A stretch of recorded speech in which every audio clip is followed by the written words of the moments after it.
एक गांव में शहर की चकाचौंध से दूर इश्तार नाम का एक लड़का रहता था। गांव में जीवन गरीबी से एक निरंतर संघर्ष था।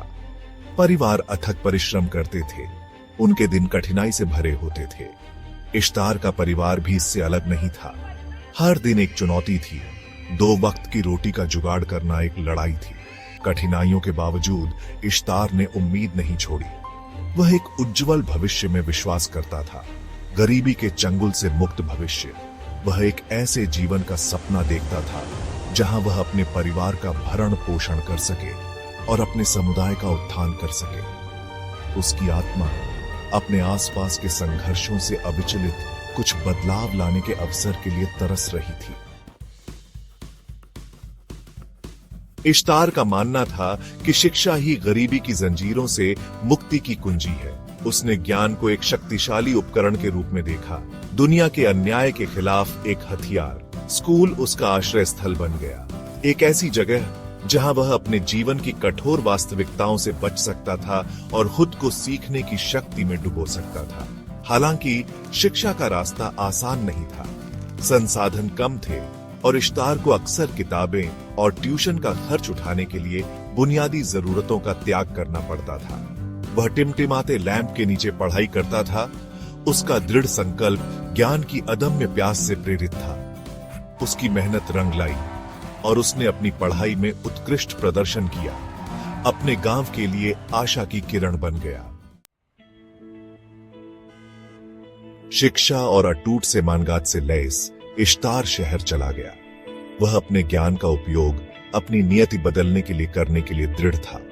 उसने एक साधारण नौकरी से शुरुआत की, अथक परिश्रम किया, हमेशा उत्कृष्टता के लिए प्रयास करता रहा।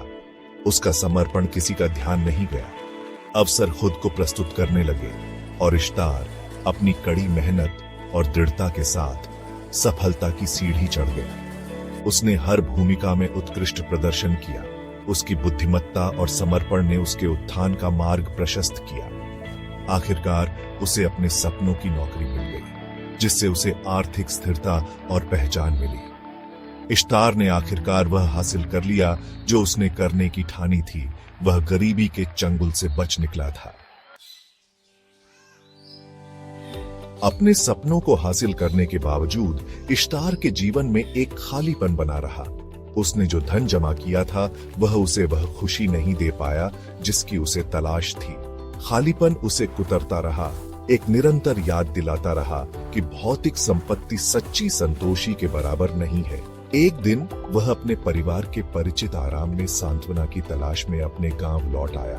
उसके पिता, कम बोलने वाले लेकिन गहरे ज्ञान वाले व्यक्ति, धैर्यपूर्वक सुनते रहे जब इश्तार ने अपने दिल की बात कही।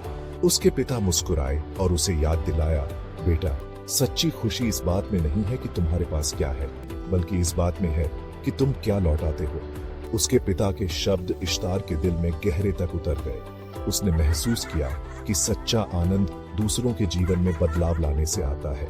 उसने अपनी सफलता का उपयोग अपने समुदाय के उत्थान के लिए करने का संकल्प लिया, उन लोगों को सशक्त बनाने का जो एक उज्जवल भविष्य का सपना देखते थे, जैसे उसने कभी किया था। उसने शिक्षा, स्वास्थ्य सेवा और बुनियादी ढांचे में निवेश किया, अपने गांव को बदल दिया और उसके निवासियों के दिलों में आशा